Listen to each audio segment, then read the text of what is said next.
Hello everyone, कैसे हैं आप सब और क्या हाल समाचार हैं आपके। अगर आप देखो तो एक देश ऐसा जिस पर कर्ज बहुत ज्यादा है और उसके बॉन्ड क्राइसिस की बात चारों तरफ हो रही है और उसके बॉन्ड यील्ड बढ़ने के कारण ग्लोबल मार्केट पर बहुत भूचाल आ सकता है, जो पूरे सोशल मीडिया पर हर जगह कोई भी अच्छा ब्लॉग आर्टिकल पढ़ोगे तो है।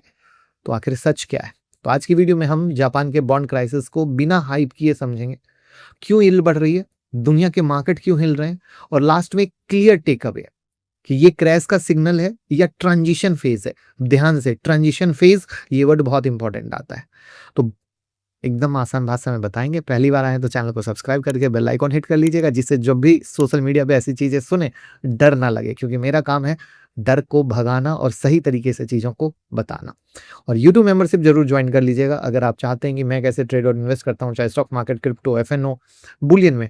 तो सब कुछ आपको वहां पर बहुत ही कम कॉस्ट में पता चलेगा। तो देखिए, जापान में प्रॉब्लम क्या है। तो जापान की गवर्नमेंट बहुत ज्यादा लोन ले चुकी है। टोटल गवर्नमेंट का डेट जो है ना, जीडीपी का 226% है। और आगे और खर्चा आने वाला, इलेक्शन हो, डिफेंस हो, पेंशन हो, सोशल स्पेंडिंग हो। इसका मतलब गवर्नमेंट को और बॉन्ड इशू करने पड़ेंगे। तो मार्केट का सिंपल रिएक्शन क्या होता है? ज्यादा लोन, ज्यादा रिस्क, तो भैया ज्यादा इंटरेस्ट चाहिए। इसलिए इन्वेस्टर बॉन्ड बेच रहे हैं, बॉन्ड के प्राइस गिर रहे हैं और बॉन्ड यील्ड बढ़ रहा है। अब यहां पर करंट सिचुएशन पे आ जाए तो 10 साल का जो रफली लेवल है वो 2.26% का है। 30 साल का 3.9% का, 40 ईयर का 4.2% का रिकॉर्ड है। और ये सिर्फ जापान के लिए नहीं, ग्लोबल सिस्टम के लिए अलार्म है।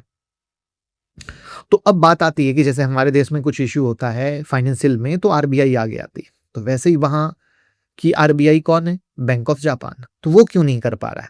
तो देखिए, बैंक ऑफ जापान का जो सबसे डायलेमा है, यानी क्रिटिकल पॉइंट है, पिछले 30 साल में बैंक ऑफ जापान बॉन्ड खरीदता रहा है, रेट जीरो नेगेटिव रखे हैं, सिस्टम को आर्टिफिशियल सपोर्ट दिया है। बट अब प्रॉब्लम क्या है? इन्फ्लेशन आ चुकी है। इसलिए बैंक ऑफ जापान धीरे धीरे बॉन्ड बाइंग कम कर रहा है। पॉलिसी रेट 0.75% पर ले आया है, जो जापान के लिए बहुत हाई है। पर बैंक ऑफ जापान ये भी जानता है कि अगर फुल सपोर्ट हटा दिया तो बॉन्ड मार्केट क्रैश हो जाएंगे। इसलिए ना फुल सपोर्ट है, ना फुल टाइटनिंग है। रिजल्ट क्या हो गए? इल्ड मार्केट के कंट्रोल में चली जा रही है, वोलेटिलिटी बढ़ती जा रही है। अब यहां पर जो इंपैक्ट ग्लोबल एंगल का निकल के आ रहा है वो है येन कैरी ट्रेड। अब ये क्या है? तो देखिए, जहां सस्ता पैसा मिलता है वहां से लोग लोन लेते हैं, जहां ज्यादा रिटर्न मिले वहां इन्वेस्ट करते हैं। तो पहले जापान का रेट था 0% का, तो इन्वेस्टर येन उधार लेते थे और US bond, stock, emerging market, crypto, commodity में पैसा लगाते थे। इससे ग्लोबल मार्केट को सस्ती लिक्विडिटी मिलती थी। अब क्या बदल गया? जापान यील्ड बढ़ गए तो येन बोरो कम हो गया। इसलिए इन्वेस्टर कैरी ट्रेड अनवाइंड कर रहे हैं, पोजीशन क्लोज कर रहे हैं। ग्लोबल मार्केट की लिक्विडिटी घट रही है, जो आप हमेशा हर जगह सुन रहे होगे। तो ग्लोबल मार्केट की लिक्विडिटी घटने के पीछे इसका सबसे बड़ा कारण है। समझ आया हो तो लाइक कीजिएगा। अब यहां पर अगर इनका इफेक्ट देखें तो यूएसडी जेपीवाई जो करेंसी है 158 159 के पास है, राइट। तो इन वीक है, पर कैरी ट्रेड इसका जो टेंशन है बहुत हाई लेवल पे है। अब यहाँ पर ग्लोबल मार्केट पर कैसे असर है, मतलब जापान से यूएस, यूरोप तक कहानी इफेक्ट कैसे पहुंच सकती है। तो जापान दुनिया का सबसे बड़ा बॉन्ड मार्केट है, पहले ये समझ लीजिए। और जब जापान बॉन्ड हिलता है तो ग्लोबल बॉन्ड इन्वेस्टर अलर्ट हो जाते हैं। अब यहाँ पे आप सोच रहे हो अरे बॉन्ड, तो भैया बॉन्ड बहुत बड़ा मार्केट है। आप ये समझ लो कि खाली जो रिटेलर है वही पैसा नहीं लगाता है, बाकी पूरी दुनिया में हर जगह हर बड़ा इन्वेस्टर बॉन्ड मार्केट में पैसा लगाता है।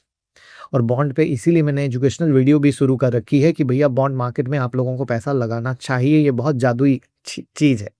चलिए, उस अगर आप चाहते हो कि बॉन्ड मार्केट की वीडियो और भी बनाए तो कमेंट में बॉन्ड लिख दीजिएगा। तो अब क्या हो रहा है? Japan ensure, pension fund foreign bond बेच के डोमेस्टिक बॉन्ड खरीद रहे हैं। इसका इफेक्ट क्या हुआ?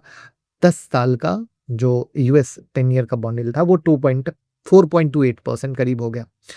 यूरोप इल्ड के ऊपर।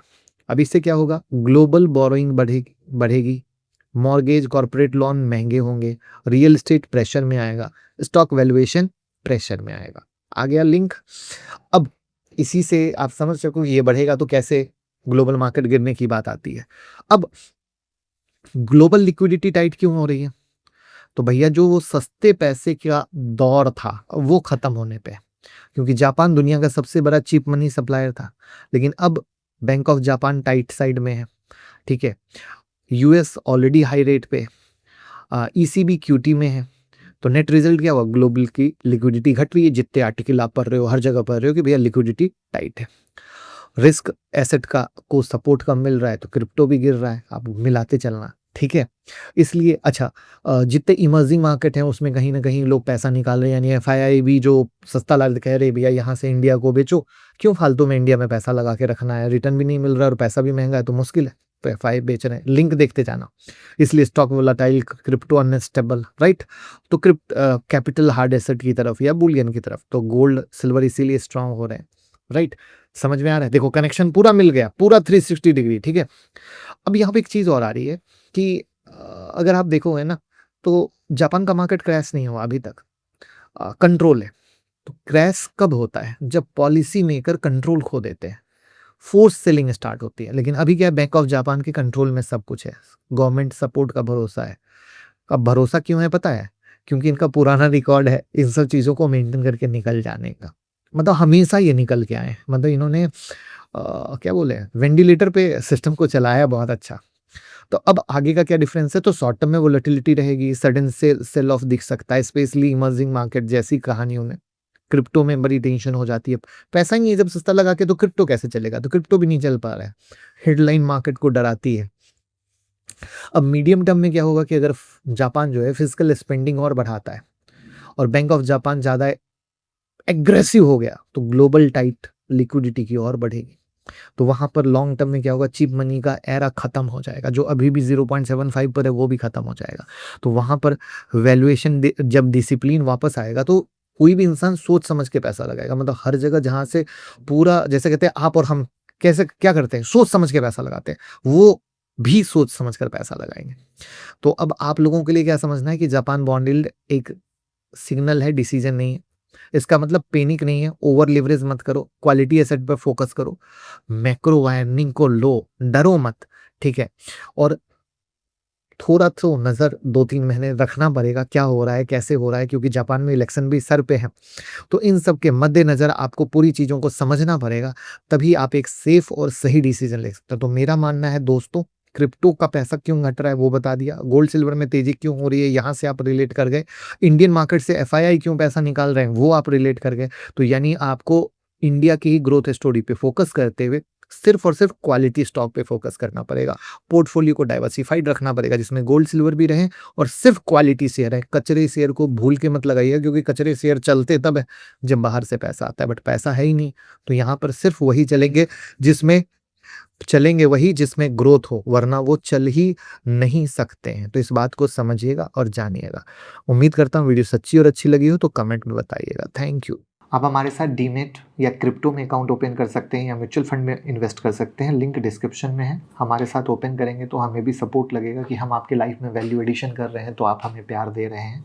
और साथ में हमारा मोबाइल ऐप की लिंक भी डिस्क्रिप्शन में मुकुल अग्रवाल नाम से एंड्रॉयड और iOS पे है, QR कोड भी यहाँ पर है, जिसमें आपको फ्री लर्निंग वीडियो भी मिलती है, आईपीओ की न्यूज़, स्टॉक मार्केट की न्यूज़, अनलिमिटेड चीज़ें मिलती है जो आपको रखती है दूसरों से आगे। तो मोबाइल ऐप जरूर डाउनलोड कीजिए और वीडियो को शेयर करके प्यार दीजिए। Thank you.